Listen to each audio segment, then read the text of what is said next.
Assalamualaikum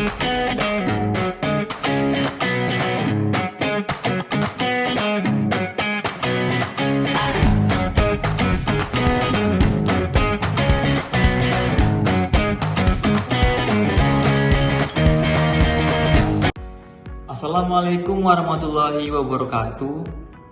Perkenalkan, saya perwakilan dari kelompok 11 akan menyampaikan materi yang berjudul konsep dan urgensi wawasan Nusantara. Jadi teman-teman semuanya, sebelum kami menyampaikan materinya, izinkan saya dan teman-teman kelompok saya memperkenalkan diri dahulu, yaitu dengan saya sendiri Bagasano Tirta, kemudian ada Dinda Atala Purnama, dan Salsabila Hardianti. Jadi langsung saja kita masuk ke materi kita yang pertama, yaitu tentang pengertian konsep dan urgensi wawasan Nusantara. Wawasan Nusantara merupakan cara pandang bangsa Indonesia terhadap diri sendiri dan lingkungannya dengan mengutamakan nilai kesatuan dan persatuan dalam kehidupan berbangsa dan bernegara. Konsep ini memiliki urgensi untuk menjaga kesatuan dan mencapai tujuan nasional. Apa saja yang terdiri dari konsep wawasan Nusantara? Yaitu yang pertama ada kesatuan dan persatuan, kemudian ada keberagaman, keutuhan wilayah, dan tujuan nasional. Kemudian apa saja yang terdiri dari urgensi wawasan Nusantara? Yaitu yang pertama ada menjaga integrasi nasional, meningkatkan rasa cinta tanah air, menjaga kedaulatan dan keamanan nasional, mendorong pembangunan nasional, kemudian ada menghadapi tantangan global. Jadi, dari apa saja yang saya jelaskan tadi, kita bisa simpulkan bahwa wawasan Nusantara adalah konsep yang penting bagi bangsa Indonesia.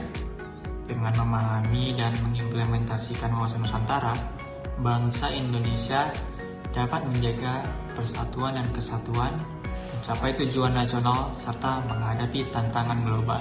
Nah, yang pertama itu membahas tentang sumber historis wawasan Nusantara.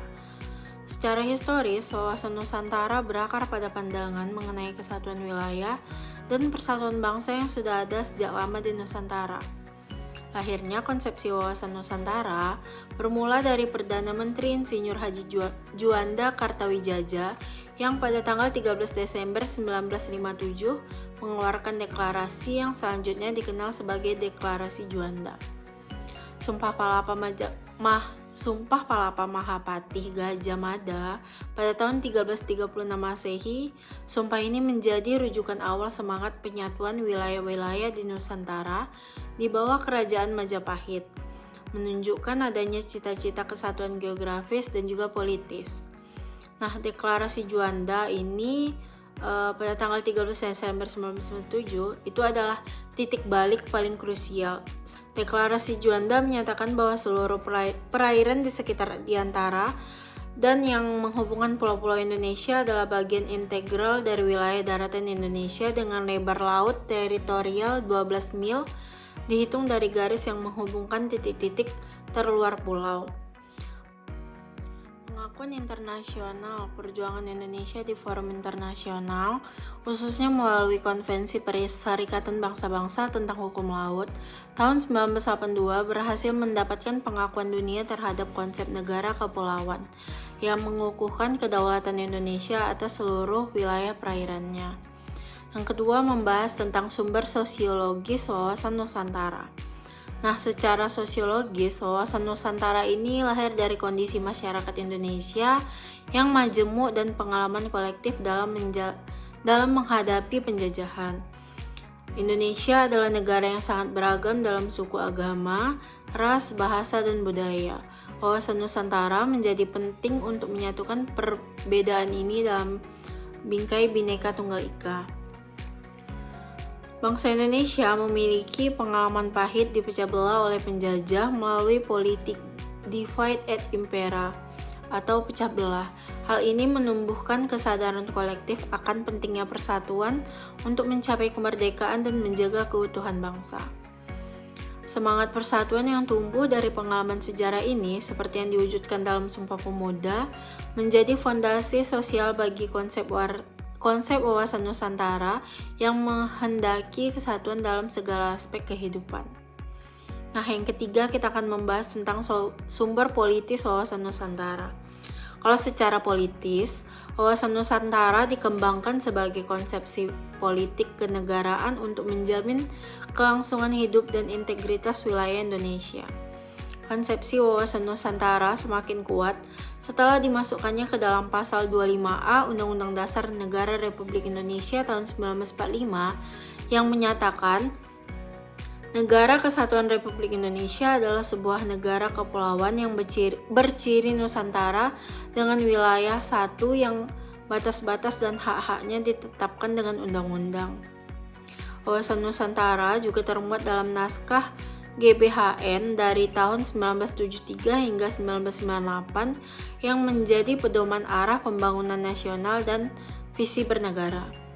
Wawasan Nusantara menjadi doktrin politik bangsa Indonesia untuk mempertahankan kelangsungan hidup NKRI berdasarkan Pancasila dan Undang-Undang Dasar 1945 dengan mempertimbangkan berbagai pengaruh seperti ekonomi, geografi, demografi, teknologi, dan juga peluang strategis.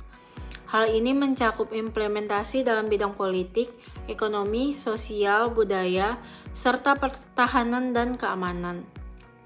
Nah, ketiga sumber ini saling melengkapi dan membentuk dasar yang kokoh bagi wawasan Nusantara sebagai pandangan hidup bangsa Indonesia dalam menjaga keutuhan wilayah persatuan dan keberlangsungan negara.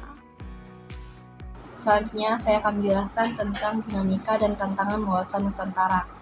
Dengan konsep wawasan Nusantara, wilayah Indonesia telah berkembang pesat dengan jumlah besar flora, fauna, dan penduduk di wilayah tersebut.